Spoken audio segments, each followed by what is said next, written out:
Mga ka-DIY, welcome back to our YouTube channel. So alam ko na-miss nyo ako kasi ilang weeks, halos mahigit sa buwan din tayong nawala. Pagpasensyaan nyo na po.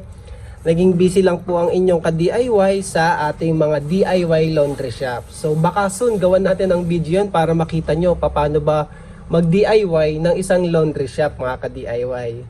So ano kasi, kailangan din nating humarap sa totoong buhay at kailangan natin magpursige, kaya medyo marami po tayong ginagawa, mga ka-DIY.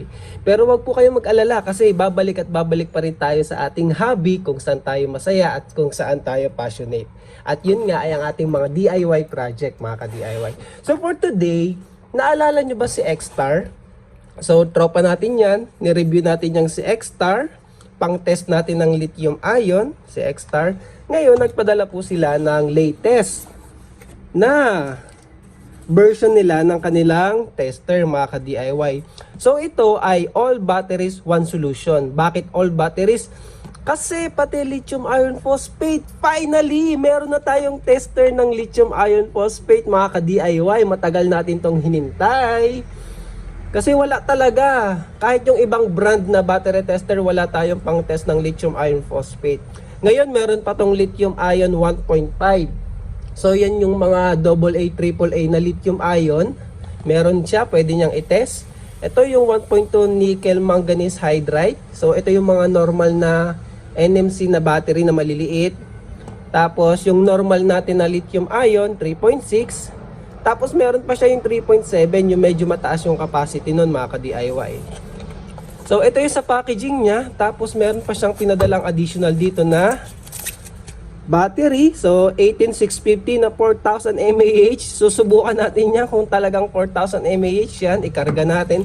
At saka, ito pa, pinadala din sa atin ni X-Star. Ito yung mga 1.5 batteries. So, nagpadala siya ng dalawa. Ito ay yung mga lithium ion na 1.5, mga ka-DIY. AA. Astig, no?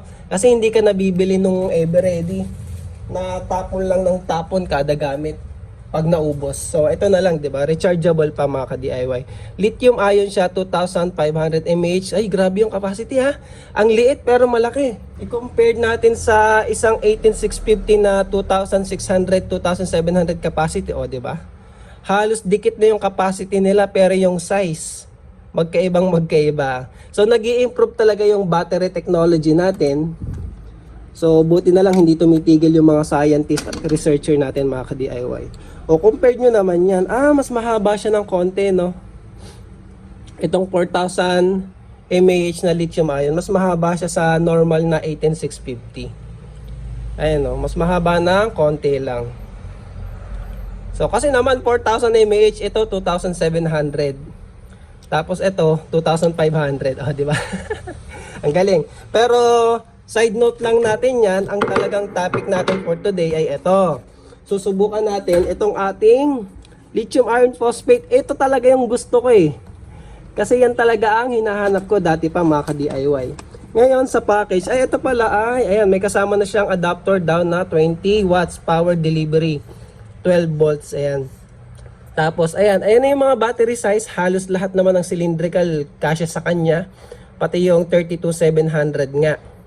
Which is 32650, 32700. Yung mga ganitong lithium iron phosphate na battery, mga ka-DIY. So, ito yung mga ginagamit natin sa ating portable generator. So, finally, matetest na natin siya. Mabe-verify na natin yung pinapadala sa atin ng mga supplier. O, diba? Tapos, ayan na lahat ng battery type niya. Tapos ang sabi pa ay visible mixer.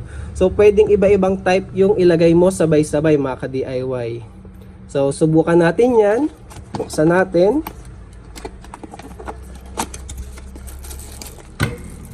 Wait, ito yung kanyang 20 watts na power delivery charger kasama sa package. Ayan. 20 watts. Nakalagay naman maximum maximum 20 watts, mga ka-DIY. At saka syempre yung kanyang X-Star VX4. Ayun. VX4 yung model, mga ka-DIY. So X-Star, maraming salamat sa pagpapadala nito. Mai-share natin to sa ating mga ka-DIY. May kasama siyang pouch, syempre para maingatan natin ang ating tester at saka yung kanyang manual. So ayan, isaksak natin para masubukan natin kaagad. Meron ditong CV, mode, tsaka M, watt hour, tsaka milliamp hour. So try kaagad natin.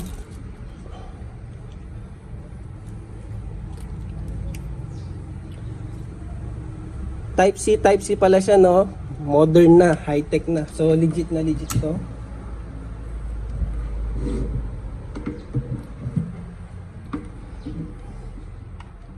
Tapos sabi nga pala, kaya nito mag-charge up to 3 amps.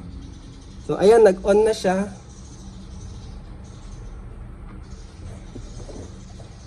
So try natin maglagay ng isang DIY Pinoy 18650 cell.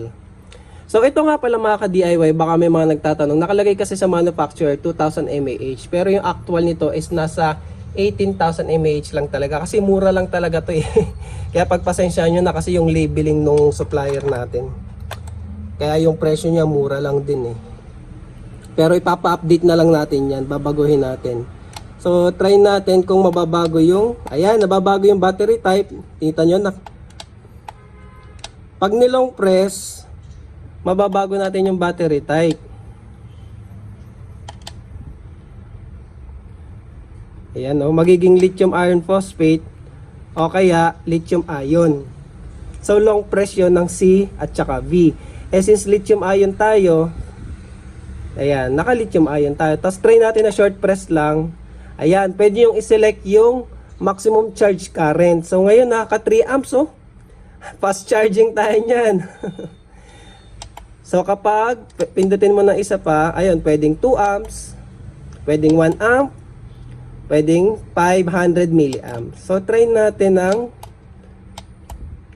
ay, pwede pa 250, so 3 amps. Pero yung 3 amps niya, alam ko pang isang cell lang ata eh. Try natin kung hanggang ilang cell siya mag-charge ng 3 amps. So lagyan natin ng isa pa.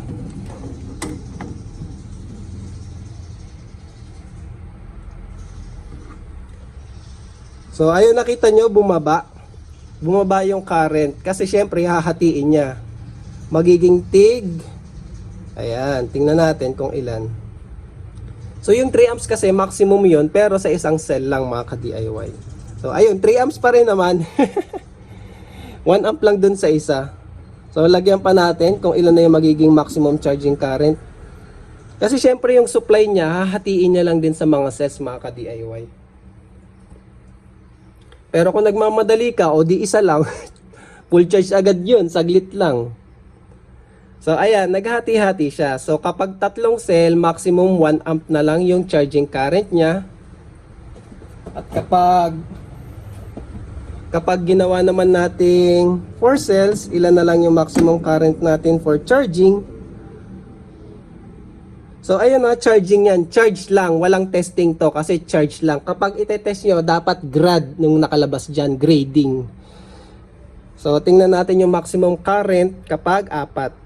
So ayun, kaya niya total ng 4 amps, tigwa 1 amp bawat cells mga ka-DIY. So ayos, ang ganda ng charger na to mga ka-DIY. Tapos nakita nyo, hindi kagad nagre-reflect. Ayan o, diba? Pag kinabit mo, hindi kagad lumalabas kasi nag-auto-detect din yan ng voltage. Kung lithium ion na to ay 1.5 or 3.6. So subukan natin ilagay itong 1.5. May auto-detect picture siya eh. So ayan o, diba? Wala na akong sinet na 1.5 or 3.7 na battery type. So i-detect nyo na yun, o diba? Nakita nyo? 1.5 blinking. So astig. Matalino tong charger na to mga ka-DIY. So yung mga naghahanap ng matalinong charger at capacity tester ng lahat ng type ng battery, basta cylindrical mahirap kasi yung mga pouch, tsaka yung mga, yung ano natin, yung mga square types kasi hindi kasya.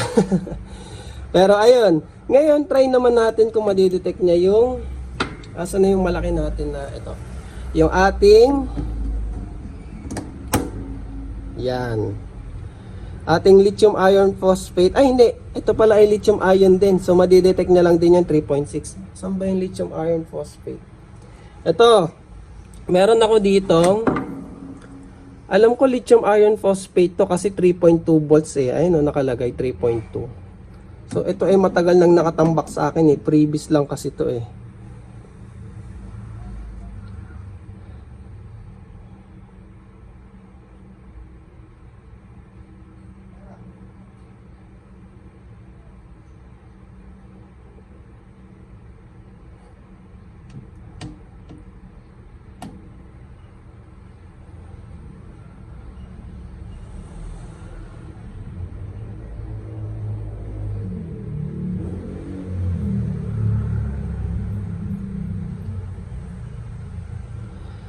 So sa charging, hindi siya pwedeng magkakaiba mga ka-DIY. Pero kasi tingnan mo, ang lumabas full na to kasi sinelect natin yung lithium iron phosphate. Ngayon, ito na lang yung charging. Pero sa grading, doon natin susubukan. Tapos sa charging, ayan o. So hindi pwedeng magkakaiba kapag magcha-charge ka kasi ma-overcharge yung ating lithium iron phosphate dito. Ngayon, try naman natin yung grading mga ka-DIY. Kung pwede yung iba-iba yung cells.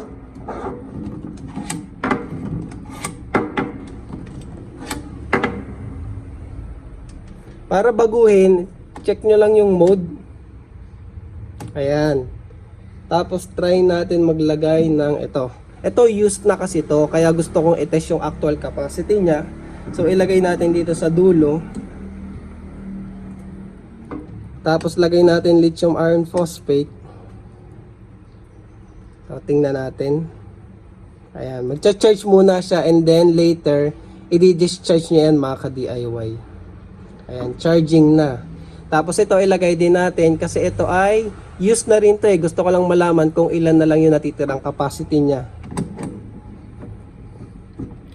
Yan. So, ayan mga ka-DIY. Siya nga pala, chinek ko yung manual. Hindi natin pwedeng pagsabayin yung lithium ion at saka lithium iron phosphate. Ito. Yan. Kasi ito ay 3.6, ay 3.2, 3.65 fully charged at ito naman ay 4.2 yung ating lithium ion. So hindi siya pwede. Pero ang pwede mong pagsabayin ay lithium iron phosphate kasabay yung 1.5 at saka yung nickel magnesium hydride o yung mga AA, AAA na battery pwede. Basta hindi lang pwede magsama ay yung 3.6 na lithium ion at saka 3.2 na lithium iron phosphate. So ngayon, kaya kanina nung chinarge natin, 'di ba, lithium ion lang yung charging voltage niya. Pero kung ibang cells yun, 1.5, matetest naman yun. Kagaya nito, pwede nating ilagay to, nakaset tayo ng grading or testing, capacity testing ng lithium iron phosphate, pwede rin nating ilagay itong 1.5. Pero yung 3. Ito, hindi natin pwedeng isabay sa kanya.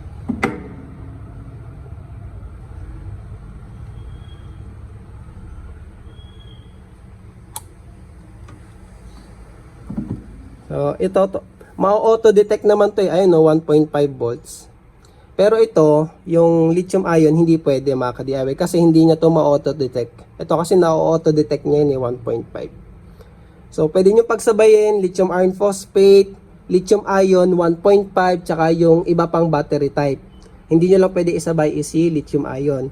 Tapos si lithium ion, pwede mong isabay din yung 1.5, tsaka iba pang battery type except kay lithium iron phosphate. So, ganun yung configuration niya. Pag multiple at different battery type yung pinagsasabay nyong i-test. Pero yun naman usually hindi bihira mangyari. Ako lang yun kasi sa atin lang yun kasi special testing to kasi sinusubukan nga natin. So ganyan lang naman siya i-set up. So tanggalin ko na to kasi meron akong ilalagay na malaki. So ito ay nabili ko kay Power Central. Halos 7,000 mAh daw. So subukan natin at i-verify natin yan sa ating X-Star. Oops, kasya ba?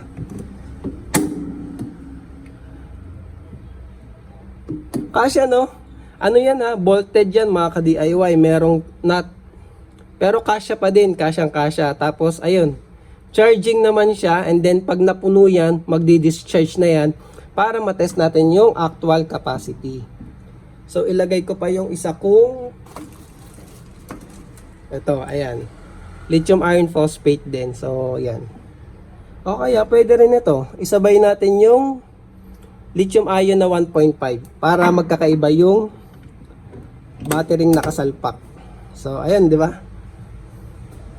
Minsan lang kailangan mong ano, no, minsan parang hindi niya kagad na-detect. Ayun. Parang yung connection. So ayan.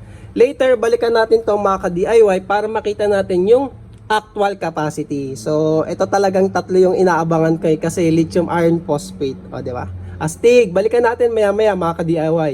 Pero sa inyo, syempre, saglit lang. Kaya eto na. Mga ka-DIY, makalipas ang mahabang panahon, mahabang panahon no? Ang tagal pala i-test nito, tsaka nito, kasi syempre low current discharge lang naman yan eh. So after more than halos 20 hours na. Ano oras ba ako nag-start? Oo, magto 20 hours na mga ka-DIY kasi lobat kasi itong mga to, chinudge niya pa. And then sa kanya dinischarge. So itong X-Star na lithium ion 1.5 na discharge naman natin. So tama yung capacity niya, no? So yung capacity niya ay 2,500 mAh talaga, legit. Ang liit lang niya, no? Ni X-Star, pero yung capacity niya 2,500 mAh. Pero siya nga pala mga ka-DIY, 1.5 volts naman siya. Kaya hindi naman pala siya comparable sa ating lithium ion na 3.7 volts. Kasi syempre mas maliit yung kanyang capacity in terms of watt hours. Yun, watt hours. Dapat yun yung apple to apple comparison nga pala natin. Ngayon ko lang na-realize. So ito naman yung sabi kong tinetest ko na previous ko. Ayan o, ito yung previous ko. Matagal na to natambak mga ka-DIY. Lithium iron phosphate na 18650 yung size. So okay pa siya kasi umabot pa ng 1,800 mAh. Halos kung ano yung actual capacity niya oh. Yun pa din. So magagamit ko pa tong mga lithium iron phosphate na to mga ka-DIY. Abangan nyo sa mga future videos. At ito yung used na 32700 ko. So okay pa rin yung capacity niya kasi halos umabot na siya ng 6,000 mAh kasi yung capacity nito ay 6,000 mAh talaga, use ko na nga to. So goods na goods pa rin yung capacity niya, magagamit ko pa. At eto malamang aabot yan dyan kasi tingnan nyo naman ang taas pa ng voltage niya, 3.2, nasa 4,000 mAh na siya. Malamang legit naman tong capacity ni Power Central. So hindi ko natatapusin yung charge niya kasi may ikakarga pa akong ibang battery sa kanya. Pero ayun, legit na legit si X-Star mga ka-DIY. Sobrang sulit nito. So kung gusto nyo at naghahanap kayo ng multi-cell tester at pang test ng lithium iron phosphate, highly recommended si X-Star VX4. At ayan, tingnan nyo yung gamit ko na generator. Kailangan ko na kasi itong ipadala sa nagpagawa. Doon nakasaksak yung X-Star natin mga ka-DIY. Hindi ko mahugot. Kaya kailangan ko nang tapusin yung testing na to kasi kailangan ko na tong ipadala sa may-ari. At ito ang ating, kung naalala nyo pa to, isa sa mga original project ni DIY Pinoy yan, portable generator. So pinalitan ko yung battery pack nito kasi nagkatas yung battery. So kailangan natin palitan. So ayan, lifetime warranty naman tayo kay DIY Pinoy. Bayaran lang natin yung papalitan. At siya nga pala, dahil nasa dulo ka na ng video na to mga ka-DIY, meron pala ako ditong X-Star na yung dati kong ginagamit. So hindi ko naman siya nagagamit at nakatago lang. So ipapamigay ko na to sa inyo mga ka-DIY. Halos may plastic pa nga to, ikaw na lang magtanggal ka-DIY. So yung power adapter nga lang nito nawala na kasi kung saan ko na ginamit. So ipapamigay natin to X-Star VC4SL. Pang lithium lang to ha. Tsaka yung ibang battery type, hindi lang siya pwede sa lithium iron phosphate. So comment lang kayo below para maka-join kayo sa ating raffle. Ayun lang. So please don't forget to like, share, and subscribe to our YouTube channel mga ka-DIY. Click nyo rin yung bell para manonotify kayo pag may bago tayong upload. Maraming salamat!